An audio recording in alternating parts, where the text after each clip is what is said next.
This next pose is Warrior 2. We're going to have the left foot forward as far towards the front of the mat as you can. Your right foot back.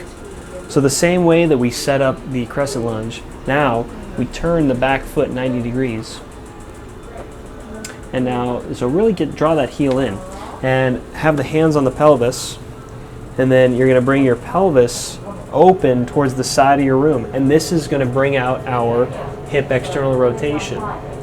Now, bring this left foot forward a little bit more, just so you have, so step it forward a little bit more. Yeah, there we go, Willie. Okay, bending the knee, bending the hip down as far as we can. And then really try to get the torso and the pelvis in the same plane. And so you'll notice here, there's a lot of tension in the hip rotators. And here, we bring the arms out to the sides. And we try to drop both pelvic bones down towards the ground. And you'll notice this knee drifts in. That's okay.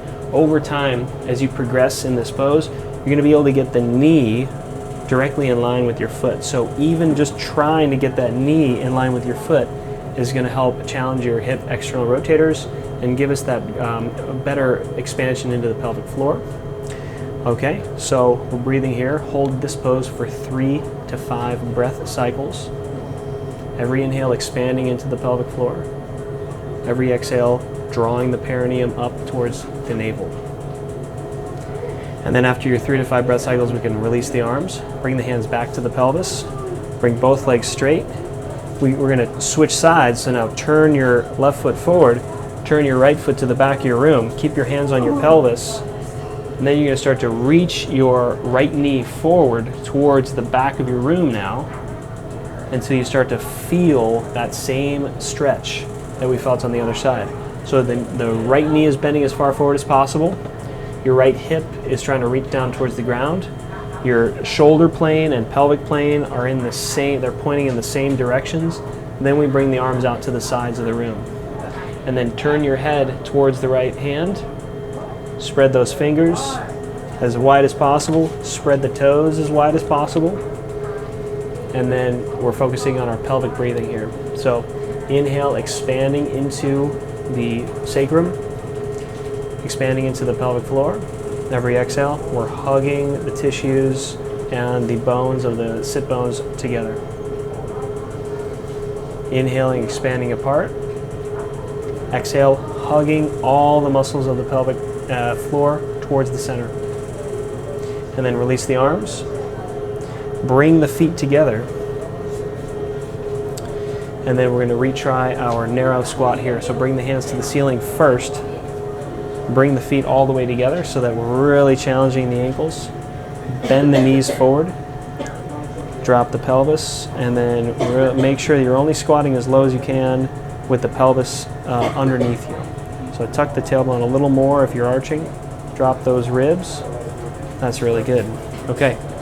So you're only squatting as low as you can, keeping your pelvis neutral without letting the back arch, without letting the tailbone tuck under. And we're holding this for 3 to 5 breath cycles. Okay, excellent. Stand on up, and we'll move on to the next pose. Okay, next pose is, ready? Warrior 1. So we're going to turn back to the front of your room, bringing your left foot forward, your right foot back. Now this time, the feet are at a 45-degree angle, and the focus on this pose is the inner groin muscle. So then put your hands on your pelvis.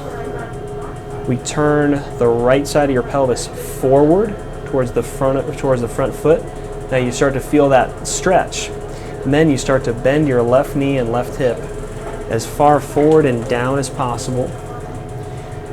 But you have to keep your back heel anchored to the ground. So that's your limiting factor. Then we bring the hands up to the ceiling. And so that draws the fascia now. Let's get a good look at what's happening here in the low back. We're arching the back here because we're a little bit too tight. So then what we're going to do is come out of the pose a little bit. So straighten the knee just a touch. Then we're going to drop the tailbone down a little bit more. Okay? Bring the ribs forward. Okay? Try to drop your tailbone. Take the arch out of your back. So try to firm your core. Much better. Now we're in business, okay? Now bend the left knee. Bend the left hip. And that's going to be the limit of your Warrior One. So that emphasizes the stretch right where we want it, in the groin muscle, and it gets it out of the low back and sacrum. And we're holding this for 3 to 5 good solid breath cycles. Release the hands back to the pelvis. We can turn around all the way to the back of your room.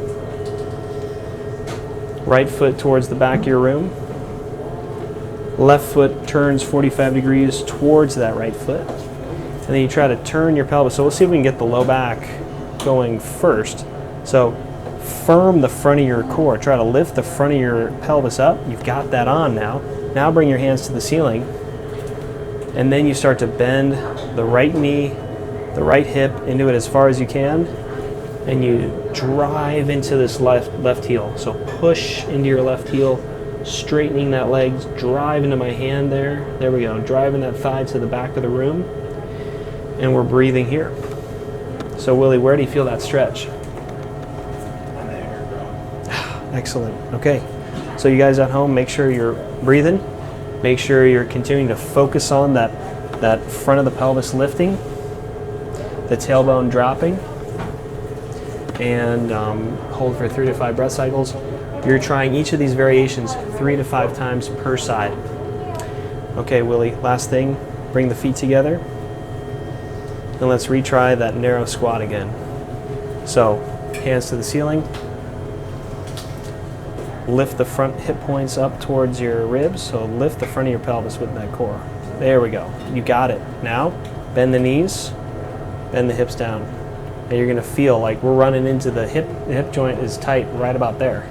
Okay? So again, 3 to 5 breath cycles here. We're breathing into the pelvic floor, expanding the abdomen, expanding down into the pelvic floor. And then slowly stand up and decide if you're going to go into another set on each of those poses or just be grateful for the time we spent already.